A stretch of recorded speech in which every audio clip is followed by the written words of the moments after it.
আজ থেকে শুরু হলো হিন্দু সম্প্রদায়ের পবিত্র রথযাত্রা উৎসব। স্টাফ রিপোর্টার মিনহাসউদ্দিন জানান, শুক্রবার ঢাকা সহ সারা দেশে অনুষ্ঠিত হচ্ছে এই উৎসব। শুক্লপক্ষের দ্বিতীয়া তিথিতে শুরু হয় জগন্নাথ দেবের রথযাত্রা। বর্ণাঢ্য শোভাযাত্রা সহ নানা ধর্মীয় অনুষ্ঠান মালার মাধ্যমে আনন্দমুখর পরিবেশে 9 দিনব্যাপী জগন্নাথ দেবের রথযাত্রা মহোৎসবের আয়োজন করা হয়। এই উৎসবের মূল আকর্ষণ হল বর্ণাঢ্য শোভাযাত্রা। এই বছর ঢাকা সহ সারা দেশের ইসকনের 128টি মন্দির ও আশ্রমে রথযাত্রা অনুষ্ঠিত হচ্ছে। সনাতন ধর্মাবলম্বীদের বিশ্বাস, জগন্নাথ দেব হলেন জগতের নাথ বা অধীশ্বর।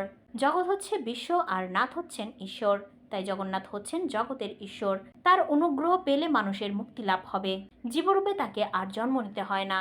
এই বিশ্বাস থেকেই রথের ওপর জগন্নাথ দেবের প্রতিমূর্তি রেখে রথ নিয়ে যাত্রা করেন সনাতন ধর্মাবলম্বীরা।